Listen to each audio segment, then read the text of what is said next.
Good morning student. बच्चों, आज नया लेसन स्टार्ट होगा जिसका नाम है सेट।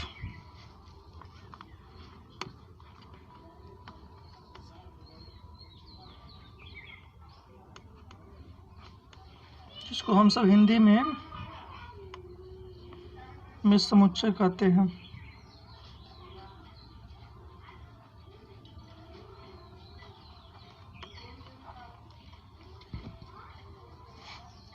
बच्चों, in daily life we take many objects as a collection, like as collection of color, collection of team, collection of clothes, collection of pot and so on.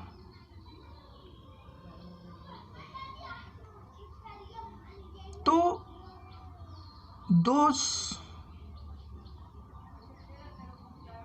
collection of object which is well defined called a set. हम अपने दैनिक जीवन में बहुत सारे वस्तुओं को एकत्रित करते हैं, उनका समूह बनाते हैं, जैसे रंगों का समूह, फिर टीम का चुनाव करते हैं, फिर बर्तनों को हम सब कलेक्शन करते हैं। तो लेकिन ऐसा समूह जिसमें वस्तुएं जो हों सुपरिभाषित हों, वे समूह ही जो है समुच्चय कहलाएंगे। सारे समूह समुच्चय नहीं होंगे। जैसे अभी कहीं ऐसा समूह हो जहां आपका कलर हो, बर्तन हो, फिर क्लॉथ्स मीन्स कपड़ा हो, माने मिक्स हो, तो ये तो समूह है बेटा, ये आपका कलेक्शन है। बट यहाँ पे कलेक्शन जो है वेल डिफाइन नहीं है, इसलिए ये जो कलेक्शन होगा ये आपका सेट नहीं होगा। In shortly we say collection is known as a set while in which each object are well defined, जिसमें से हर ऑब्जेक्ट वेल डिफाइन होना चाहिए। जैसे अभी मान लीजिए जानवरों का झुंड जा रहा है, तो क्या जानवरों का जो झुंड है वो भी समूह है, लेकिन उसको हम सब समुच्चय नहीं कहेंगे। लेकिन जानवरों का एक ऐसा समूह जिसमें सिर्फ गाय हों, तो ये जो सेट होगा ये आपका काऊ का सेट होगा, क्योंकि इसमें सिर्फ गाय ही है और कोई जानवर नहीं है। जैसे अभी हम सब बोले कि जानवरों का ऐसा समूह जिसमें सिर्फ खरगोश हो उसमें, और कोई जानवर उसमें ना हो, तो ऐसे समूह को भी हम सब क्या कहते हैं? समुच्चय।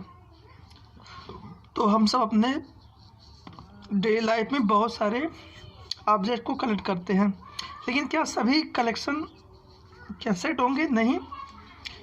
जिसमें वेल डिफाइन ऑब्जेक्ट होगा सिर्फ वही जो आपका सेट होगा। तो डिफिनीशन इस पे आते हैं। डिफिनीशन क्या है इसका?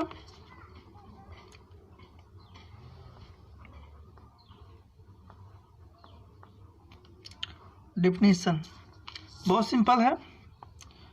Collection of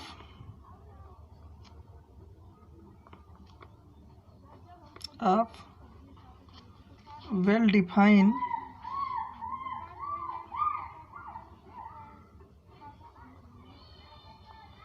object called set। Hindi में इसको बोलते हैं बेटा सुपरिभाषित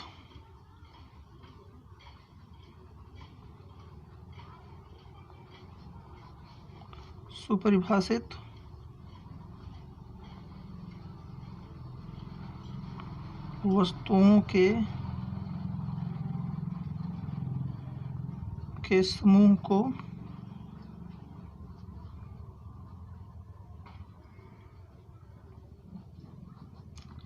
समुच्चय कहते हैं। सुपरिभाषित वस्तुओं के समूह को समुच्चय कहते हैं। जैसे इसका एग्जाम्पल देखें,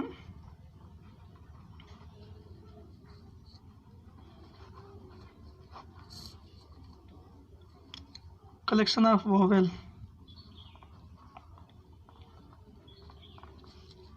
कलेक्शन ऑफ वोवेल्स कितना होगा? कलेक्शन ऑफ वोवेल को यदि हम सब ए से निरूपित करें तो ए, ई, आई, ओ, यू यही है वोवेल। तो इसमें देखिए, इसमें वोवेल का कलेक्शन, सिर्फ इसमें वोवेल है और कोई भी इसमें नया और कुछ नहीं लिखा गया जो वोवेल ना हो, इसलिए ये आपका समुच्चय होगा। अच्छा, आप देख रहे होंगे कि हम सब समुच्चय को जो है इसमें करली ब्रैकेट से, मजली ब्रैकेट से प्रदर्शित करते हैं, तो नोट करके इसको लिख लीजिएगा।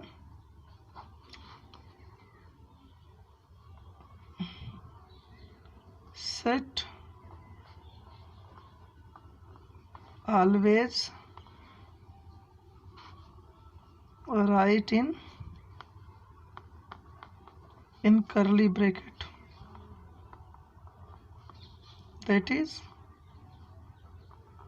ऐसे हम सब बेटा हमेशा समुच्चय को जो है मजली ब्रैकेट में ही लिखेंगे। ये आप लोग इसको नोट कर लेंगे। हिंदी मीडियम वाले भी ये लिखेंगे कि समुच्चय को हमेशा जो है मजली ब्रैकेट में ही लिखा जाएगा। अब नेक्स्ट टॉपिक आता है नोटेशन ऑफ सेट।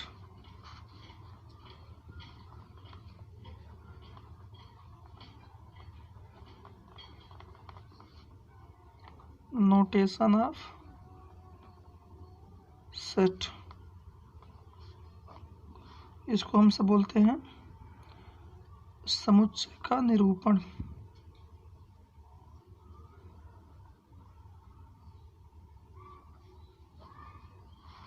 समुच्चय का निरूपण ये है। तो हम सब जो है sets are usually denoted by capital letters. हम सब हमेशा सेट को जो है सदैव कैपिटल लेटर से ही डिनोट कर देखे होंगे। एग्जाम्पल में हम पहले ही कैपिटल लेटर लिख दिए थे। इसका यही मतलब हुआ कि सेट को हमेशा कैपिटल लेटर से ही डिनोट करते हैं। तो लिखेंगे sets are usually denoted by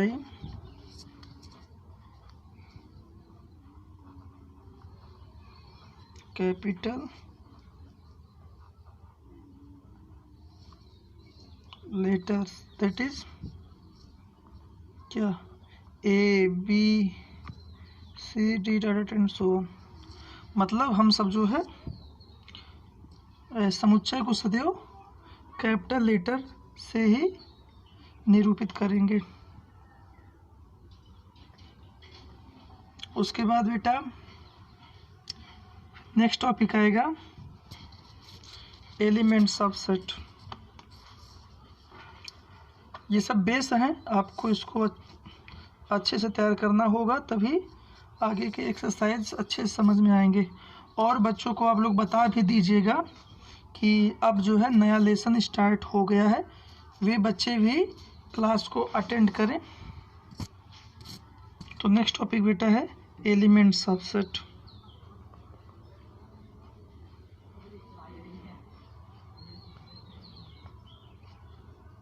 elements of set Hindi में इसको बोलते हैं सर इस समुच्चय का अवयव।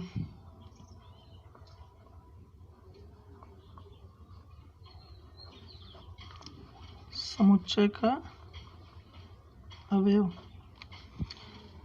बेटा कोई आपसे पूछे कि समुच्चय का अवयव क्या होता है, तो अभी क्या बताएं कि जो समुच्चय होता है वह समूह से वह समूह होता है। और समूह क्या होता है, वह वस्तुओं से मिलकर बना होता है। यही तो मतलब हुआ।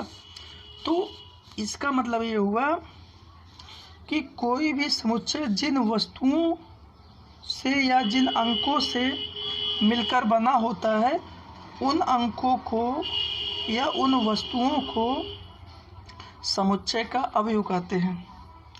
Bye those object or things a set formed called element subset.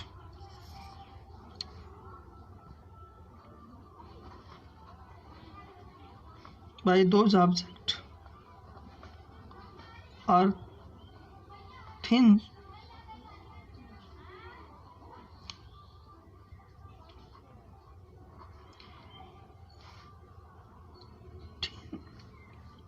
thin sets are formed called element of set.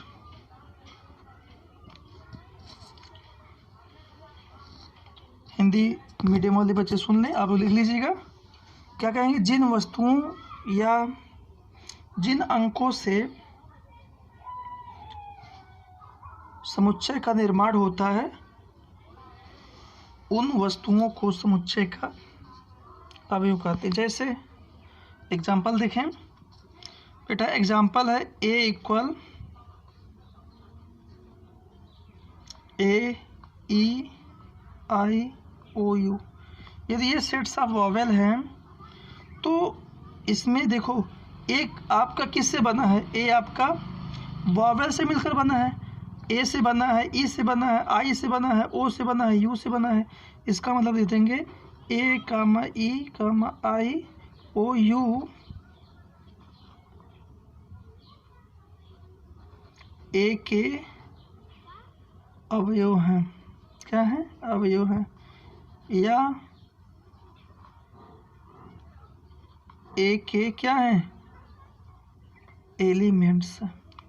ये सब जो है सारे, ये क्या है, ए के एलिमेंट्स हैं या अवयव हैं।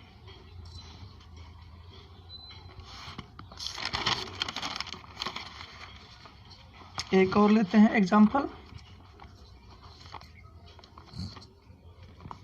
सेट्स बी इक्वल 2 4 6 8 10 और क्वेश्चन का है कि बी का अवयव लिखिए या write the elements of B. तो क्या लिखेंगे, तो लिखेंगे बी के अवयव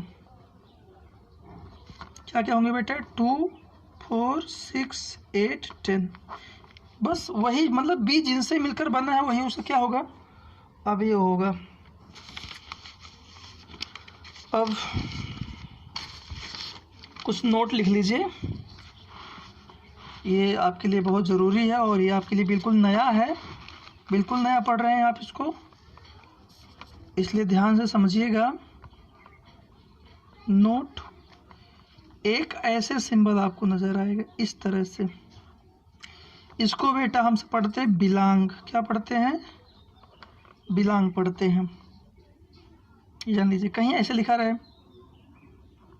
एक्स ऐसे, इसको क्या पढ़ेंगे, इसको पढ़ेंगे एक्स बिलोंग ए। इसका मतलब हुआ हिंदी में एक्स ए में है, एक्स ए में है। अच्छा, जब एक्स ए में है इसका मतलब क्या हुआ, एक्स ए का क्या है, अवयव है। ये मतलब वो, जैसे कुछ क्वेश्चन लेते हैं। क्वेश्चन है A equal A B C D और फिर कहे आपको यहाँ फिलअप करना है। ए फिर ऐसे डैश है, फिर कैपिटल ए लिखा है, सी फिर डैश है कैपिटल ए लिखा है, उसके बाद जी फिर डैश है कैपिटल ए लिखा है, उसके बाद आई फिर डैश कैपिटल ए लिखा है। अब आप बताओ, इसको फिलअप करना है। बेटा ए में क्या क्या है, ए है, बी है, सी है, डी है, ठीक।